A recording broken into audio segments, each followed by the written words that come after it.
buenos días. Hola, buenos días. Buenos días, doctores, ¿cómo están? Ya. A usted no le pregunto, Julio. a usted no le pregunto cómo está porque se ve muy bien, así que eso, bueno. No, porque de verdad con lo que trabaja esta señora, yo no sé cómo ella tiene la energía, de verdad. Ya ella tuvo sus andanzas tempranito en la mañana. Pero eso es la juventud, Luis. Eso es la juventud. No, la juventud, y yo creo que no es eso solamente, el estado físico de ella, que tiene una buena alimentación. Ella es como piensa como usted, ese tipo de una buena alimentación. Aparte hace ejercicio. Todo lo que usted menciona, la doctora lo hace y tiene una vida feliz porque está triunfando en lo que ella hace. Doctora, los 3 pasos para mejorar la familia en tiempos de crisis. Y no solamente la crisis de este coronavirus, sino cualquier tipo de crisis que nos venga encima a nosotros. Exactamente, sí. Bueno, antes de empezar, quería aclarar el significado de la palabra crisis. Claro. Crisis, desde el chino, y mostrado desde 2 ideogramas, significa peligro, pero también oportunidad.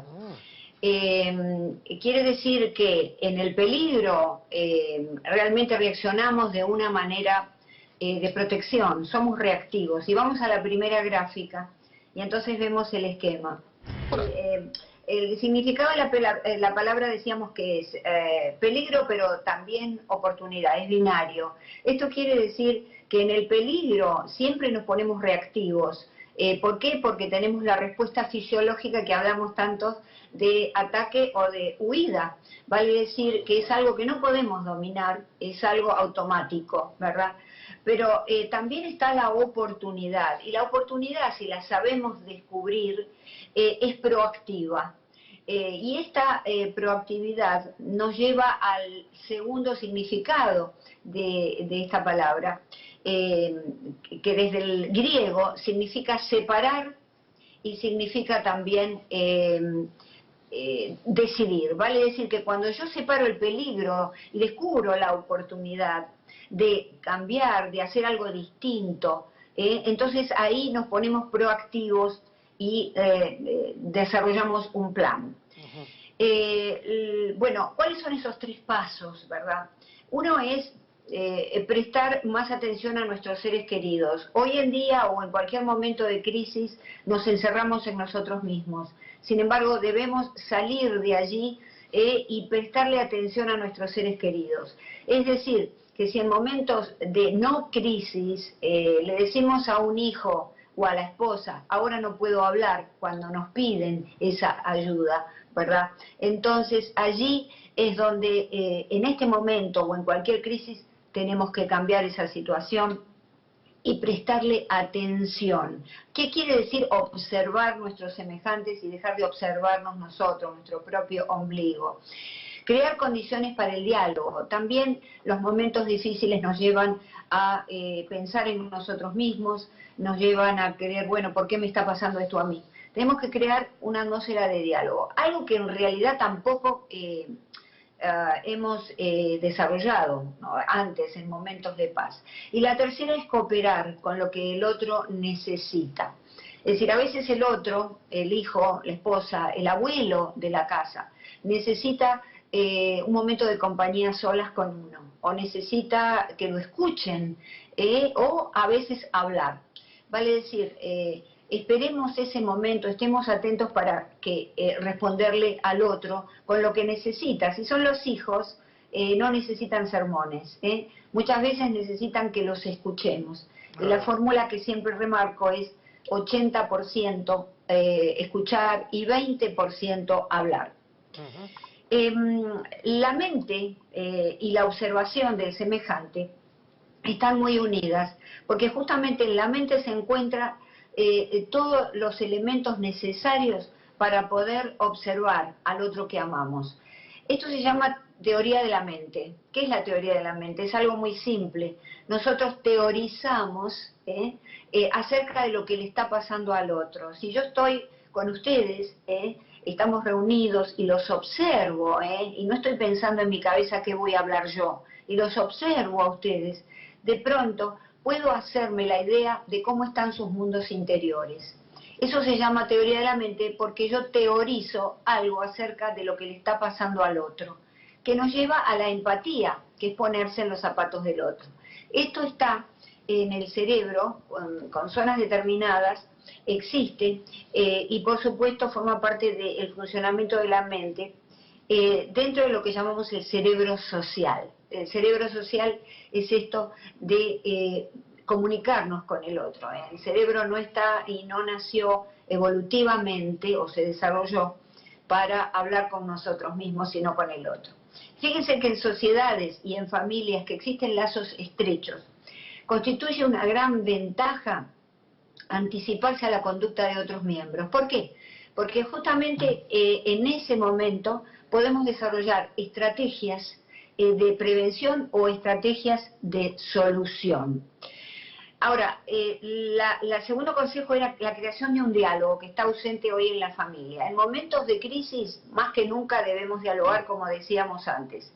Y lo que estamos viendo es indiferencia, estamos juntos pero separados, vale decir, todos juntos pero cada uno con su laptop o con su celular, hay ausencia de buenos tratos, no nos tratamos bien, cuando llegamos a casa y nos sacamos la ropa, también nos sacamos la cortesía que hemos tenido durante todo el día con la gente extraña, porque total es la familia, y entonces no necesito ser cortés, sí, necesitamos también la cortesía. Por favor, me permitís, gracias a los hijos, a la familia. Todo esto suaviza cualquier momento de dificultad y de conflicto, y ya lo hablaba la doctora Montessori.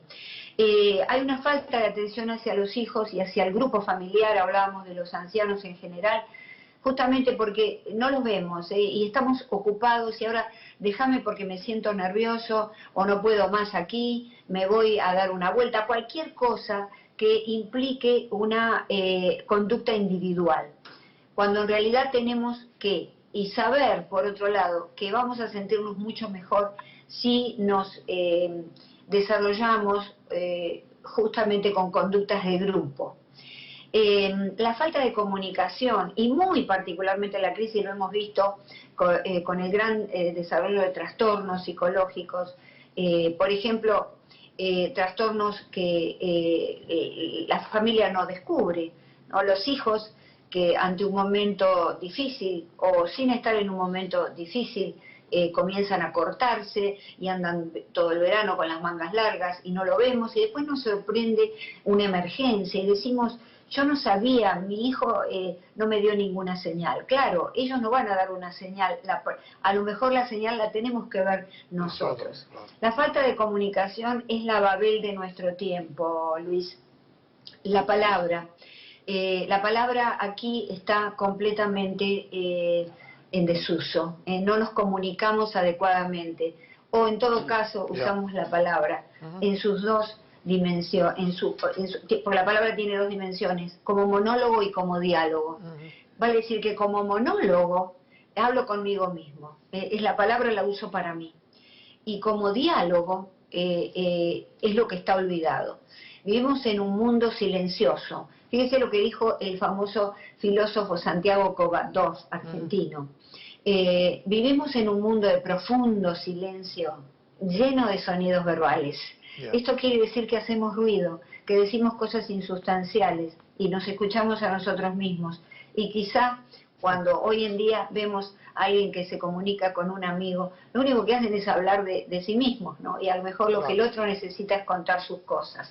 Me viene una cosa a la mente, doctora, no por interrumpirla, porque yo sé que también aquí nuestros compañeros están deseosos de poder poner su granito de arena, pero eso es uno de los problemas que está impactando la sociedad hoy en día, que nosotros queremos oír lo que queremos, nos gusta oír nosotros, no quizás a lo mejor lo que es la realidad, y formamos en nuestra mente nosotros eso, y por eso es que nos separamos cada día más, en vez de buscar eso claro, que usted expresaba. Lo que pasa es que lo que sucede es que la palabra como monólogo, es decir, para hablar con nosotros mismos, allí nos lleva a perder la esencia humana. Exacto. Porque en tiempos ancestrales nacimos con esta dimensión simbólica que es el lenguaje, además de los gestos, y otro tipo de simbolismos, pero la palabra es lo fundamental. Ya. Y como diálogo lo recuperamos. Ya. El tercer paso era la biología y la cooperación. Ya. Tú sabes que en la biología está marcado que la cooperación es la evolución biológica de los organismos fue más relevante aún que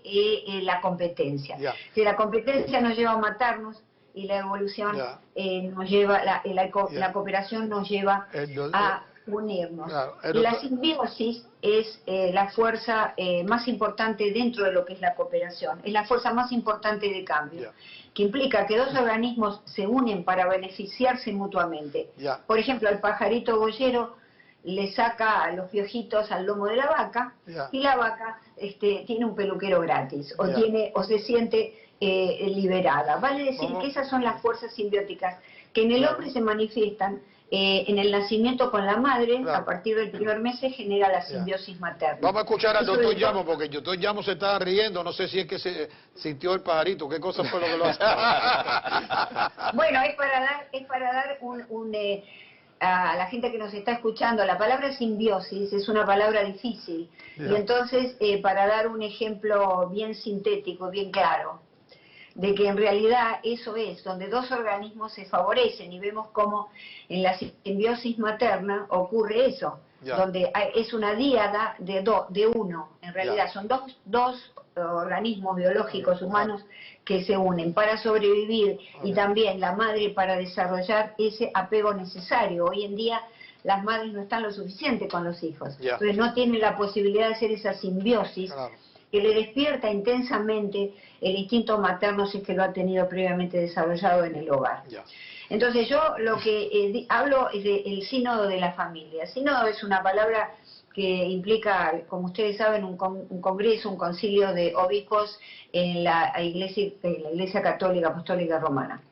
Pero también en su acepción muy antigua, Aristóteles, Plutarco, hablaban ya de una conjunción de planetas. Entonces lo que necesita la familia es conjugarse, estar juntos, porque la familia de alguna manera es una religión.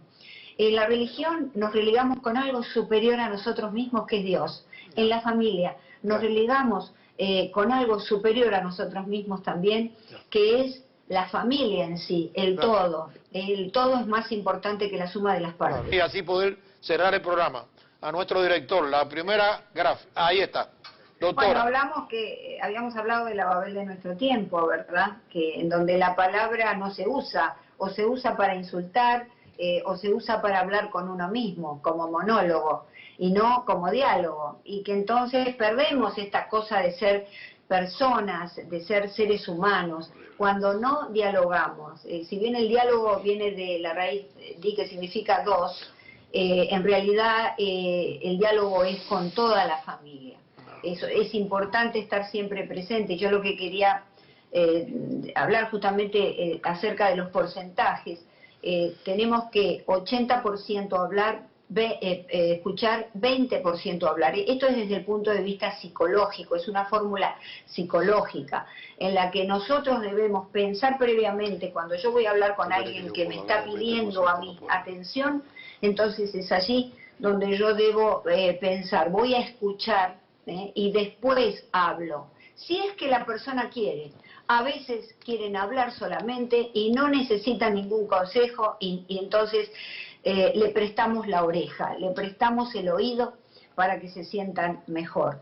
Y entonces también, eso hablamos de la cooperación en la próxima gráfica, y la cooperación es eso, es cooperar con lo que el otro está necesitando de mí.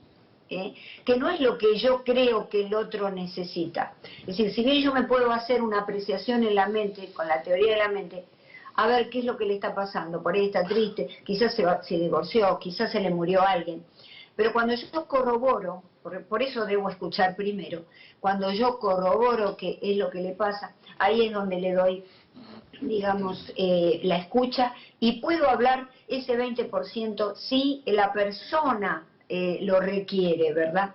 Porque, como decíamos antes, la cooperación es muy importante, y vivimos en un mundo de competencia, y la competencia nos destruye de alguna manera. Si bien es necesario competir en un nivel económico, pero esta competencia que existe a todos los niveles nos destruye. La cooperación nos hace crecer en conjunto, ¿verdad? Y como ocurre justamente en la simbiosis materna, que ya lo habíamos hablado.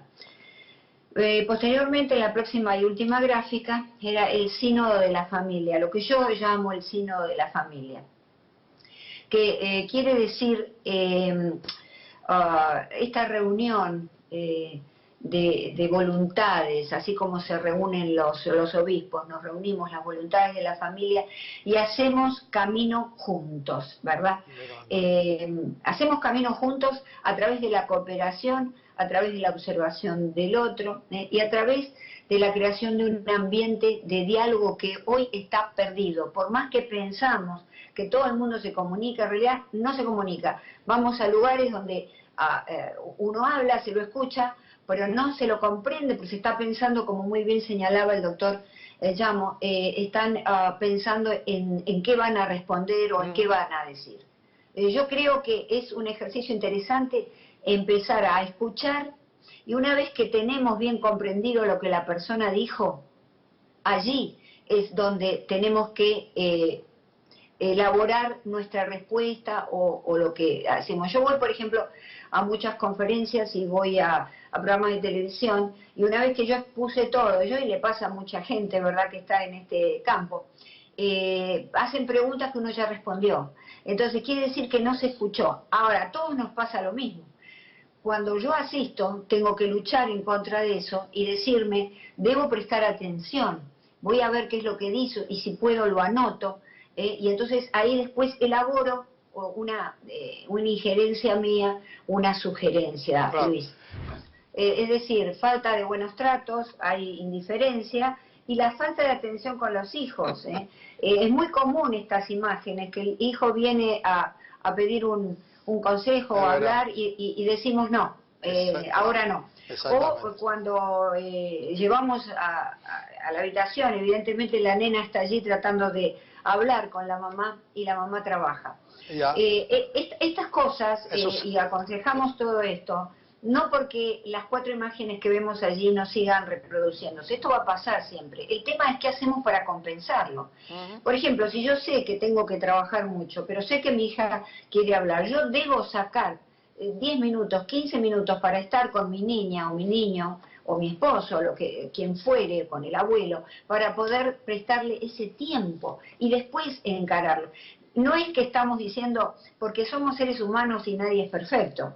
Gritamos a veces, o por ahí no hacemos lo que tenemos que hacer, o estamos en el celular en demasiado tiempo. Yo estoy bastante trabajada en eso y lo puedo dominar, porque estoy constantemente hablando, diciéndome, dándome instrucciones de las cosas que se deben hacer.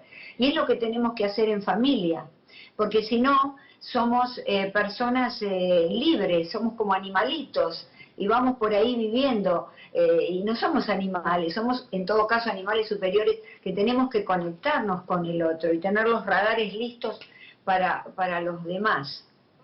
Porque si no, nos perdemos como especie. ¿Qué es lo que está pasando? Hay una deconstrucción de la especie, hay una destrucción de las cosas básicas que nos unieron en el pasado más ancestral. Doctora, usted quería abundar en el tema.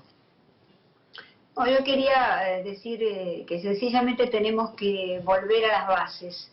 Estamos muy alejados de las bases. La biología nos dice mucho de nuestros comportamientos y también los comportamientos humanos, y tenemos de alguna manera que volver. Desde el punto de vista de la familia, lógicamente, volver a las bases implica volver a esa comunicación necesaria, porque no vemos el gran panorama detrás de todo esto, que las sociedades están hechas por familias, es decir, que los legos de una sociedad son las familias, y si nosotros no nos desarrollamos como familia, no podemos, como familia de esta época, pero también trayendo siempre esa tradición que no puede morir, que es el diálogo, que es la comunicación. Porque, Luis, tú decías muy acertadamente, junto con el doctor Llamo, que en efecto la época cambió, estamos tecnologizados, y está bien, nos tenemos que tecnologizar, pero no podemos modificar ciertas cosas. Hay cosas que son la base, por eso hay que regresar a las bases. Hay cosas que son las bases humanas, como el diálogo, como la cooperación con el otro, la atención, la observación del otro, y particularmente ahora que ni siquiera estamos observando la conducta de nuestros hijos, la conducta de nuestros abuelos. Estamos como si hubiéramos llegado colgados, y nosotros nos venimos colgados, no nos trae la cigüeña, nos trae un contexto, claro, un contexto cultural, un contexto familiar. La primera institución que el hombre conoce al llegar a esta tierra es la familia. Como es su familia, va a ser él en la sociedad. Es tan elemental y es tan básico y por lo tanto tan cerca de nosotros está que no lo vemos. Entonces, recuperar estas cosas es prioritario para compensar este mundo que cada vez va a estar más robotizado, cada vez va a estar más tecnologizado. Y entonces corremos el riesgo de que nuestra condición humana quede sepultada, y entonces allí, ¿qué es lo que va a pasar? Y ahí va a sobrevenir la destrucción del hombre. Porque la destrucción del hombre como lo conocemos, del Homo sapiens sapiens, quizá iremos evolucionando hacia otra clase de individuo, pero que seguramente no va a ser tan sustancial como lo que indica la biología, lo que nos indica las primeras sociedades humanas. Sí, doctora. ¿Le quedan 3 minutos, doctora? Todo suyo. Quería comentarles que está como mal visto hablar de la familia, como algo antiguo ya, ¿no? Que ahora la gente no tiene, por ejemplo, uno nota, no se va a una conferencia donde se habla de familia como se va a una conferencia para empoderar a la mujer o para tener más dinero. Todo esto es lo que está de moda, lamentablemente. Yo hace 10 años que estoy en el campo de la familia, he escrito 8 libros, estoy en mi 9º libro, estoy tratando de, con mucho trabajo, de ingresar todo esto, porque claro, si hablamos de sexualidad, por ejemplo, la gente le encanta. Si hablamos de cosas que no planteen, triviales, que no planteen la profundidad humana, lo medular, a la gente no le gusta pensar, profundizar. Entonces hay ciertas cosas que no registran de manera automática. La época no ayuda porque es la posmodernidad, Luis, es una época muy caleidoscópica, una época de la imagen, una época líquida, como decía Bauman, donde las relaciones son dinámicas, se mueven, cambian rápidamente como el agua, y como el agua se va entre los dedos, las relaciones también. Entonces todo esto de la estabilidad de la familia, del matrimonio que dura, esto es cosa que a la gente en realidad no le interesa, pero no importa, porque nosotros tenemos que seguir trabajando este campo, porque si hay una persona que pueda cambiar después de lo que nosotros hablamos, eso ya vale un mundo. Totalmente. Es decir, esto es una tarea orgánica. En ninguno de estos temas de familia se pueden hacer virales hoy en día, lamentablemente. Pero igualmente hay que seguir. Por eso que yo creo que la doctora Cristina Balinotti es tan importante en la sociedad que hoy estamos viviendo, para que nos ayude a buscar ese balance para salvar esta sociedad. Es un trabajo arduo, yo la felicito, usted merece una condecoración. Ahora está luchando contra un inmenso mundo de gente enajenada, que lo que quieren es ese tipo de cosas. Imagínese usted, si aquí pusiéramos a 2 personas, fíjese, si aquí pusiéramos a 2 personas desbaratándose, mientras usted está hablando de eso, desbaratándose, eran millones de gente lo que le da. Ay, mira ese programa que... Es así.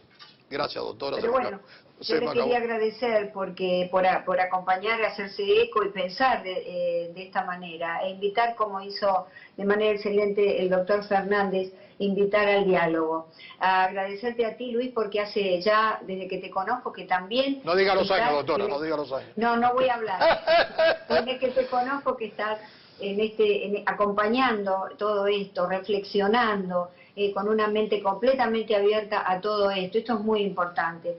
Y realmente raro ver 3 hombres así unidos hablando de la familia. Entonces esto es algo que les agradezco muchísimo, porque me renuevan la fe en que esto realmente puede cambiarse si seguimos adelante y nos unimos juntos. No hay duda. Sí, los veo mañana a esta misma hora aquí en su programa Medicina en el Hogar.